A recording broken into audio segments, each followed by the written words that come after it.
வணக்கம் ஃப்ரெண்ட்ஸ். இலக்கிய சீரியலில் நம்ம கௌதம் கிட்ட நல்ல வசமாக சிக்கினாங்க இந்த பைரவி.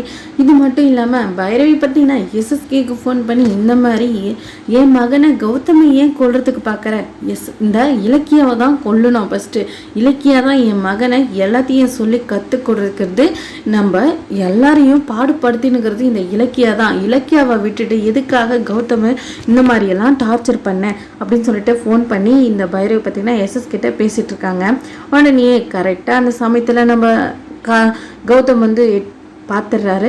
கதவை ஓப்பன் பண்ணி என்ன பைரவி அம்மா பண்ணிகிட்ருக்கீங்க அப்படின்னு சொல்லிட்டு அந்த ஃபோனை வாங்கி அதில் இருந்து நம்பரை பார்க்குறாங்க. உடனே எஸ்எஸ்கே கிட்ட பேசினுக்கிறது நம்ம கௌதமுக்கு தெரிய வருதுங்க.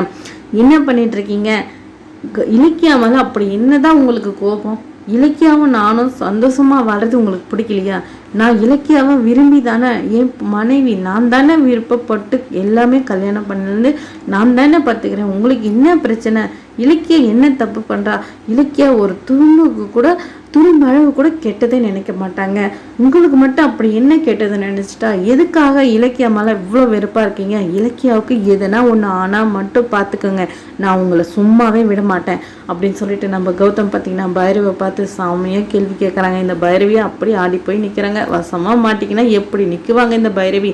ஒரு டைமும் இந்த பைரவி மொக்க வாங்கிட்டே இருக்காங்க. இந்த சாமியும் நல்லா வசமாக சிக்கினாங்க நம்ம கௌதம் கிட்ட. நம்ம இலக்கியாவுக்கு நல்லாவே டிரைவிங் கற்று கொடுத்துட்டு இருந்தாங்க. அந்த சமயத்தில் தான் இந்த எஸ்எஸ்கேக்கு தகவல் போயிட்டு உடனே அடியாட்களை அனுப்பிச்சு இந்த கௌதமை போட்டு தள்ளணும் அப்படின்னு சொல்லிட்டு ஆளை செட் பண்ணாங்க. நம்ம கௌதமை எப்படியோ ஒரு வழியாக நம்ம இலக்கிய போயிட்டு எல்லாம் காப்பாற்றி வீட்டுக்கும் கூட்டிகிட்டு போகிறாங்க. அங்கே போனால் நம்ம ஜானம்மா ரொம்பவே பதட்டப்படுறாங்க. இந்த பைரவி ஒரு பக்கம் பதட்டப்படுறாங்க, கௌதமுக்கு அடிபட்டுச்சேன்னு. ஆனால் யாரால அடிபட்டுச்சு? இந்த எல்லாம் இலக்கியாவில் தான்.